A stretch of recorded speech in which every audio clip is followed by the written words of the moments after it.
بسم اللہ الرحمن الرحیم۔ تاریخ کی گھڑیوں نے وہ وقت بھی دیکھا ہے، لمحوں نے خطا کی، صدیوں نے سزا پائی۔ ایک دور وہ ہوا کرتا تھا کہ جب مسلمانوں کی ہر جگہ پر حکومت ہوا کرتی تھی، پوری دنیا مسلمانوں کے انڈر ہوا کرتی تھی۔ اور ایک دور وہ بھی آیا کہ جب مسلمان اس اونچائی سے آج پستی کی طرف ہیں۔ آج مسلمان ہر جگہ پس رہے ہیں۔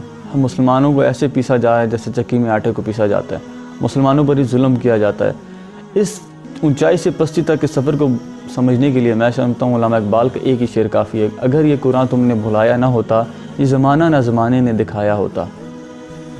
اس سفر کو شاید یہ الفاظ میں بیان نہ کیا جا سکے، but in the simple words میں یہی سمجھتا ہوں کہ دو چیزیں بہت امپورٹنٹ ہیں اس سفر میں، جو ہم کو نیچے سے اوپر لے کے گئی اور جو اوپر سے ہی نیچے لے کر آئی۔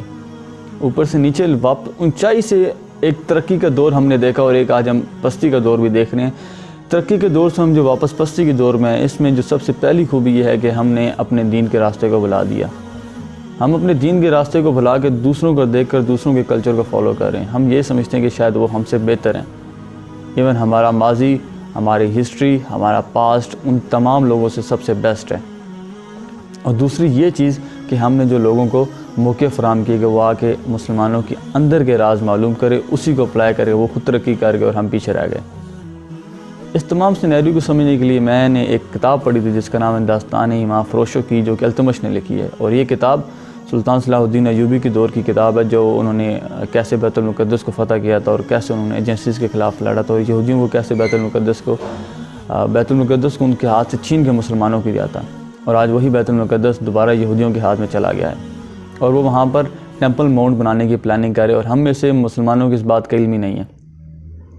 آج اگر آپ دیکھیں تو 57 اسلامک کنٹریز ہیں، جن میں سے بہت کم اسلامک کنٹریز میں اتفاق پایا جاتا ہے۔ اتفاق نہ ہونے کی مین جو ریزن ہے وہ یہی ہے کہ یہ لوگ دوسرے ملکوں کی غلامی کرتے ہیں، دوسرے ملک ان کو جس طرف لگاتے ہیں یہ لگ جاتے ہیں۔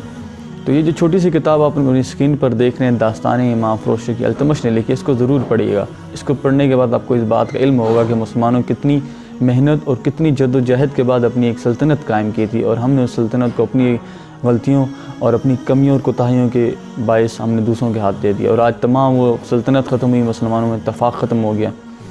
تو ہماری لائف کو صرف ایک ہی چیز چینج کر سکتی ہے، جس کا نام ہے کتاب۔ کتاب اس دور کا واحد دوست ہے جس کو آپ خوشی میں بھی کچھ کہہ سکتے ہیں، غمی میں بھی کچھ کہہ سکتے ہیں، غصے میں بھی کہہ سکتے ہیں، اور وہ آپ کو آگے سے کوئی جواب نہیں دے گی۔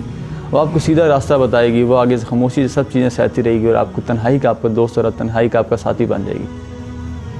تو ہمیں یہی چاہیے کہ جو ہم انٹرنیٹ سے جو چیزیں دیکھتے رہتے ہیں، انٹرنیٹ سے جو چیزیں پڑھتے ہیں، اس کے بجائے ہم اپنے ہاتھ میں کتاب لے کے پڑھیں، تاکہ ہمیں مسلمانوں کی ہسٹری کے بارے میں پتہ چلے، مسلمانوں کے کلچر کے بارے میں پتہ چلے، مسلمانوں کے ماضی کے بارے میں پتہ چلے کہ ہم وہ قوم ہے جس کا ماضی اتنا شاندار تھا، اور ہم وہی قوم ہے جس کا حال اتنا اندھیرے والا ہمارا پریزنٹ بنا ہوا ہے۔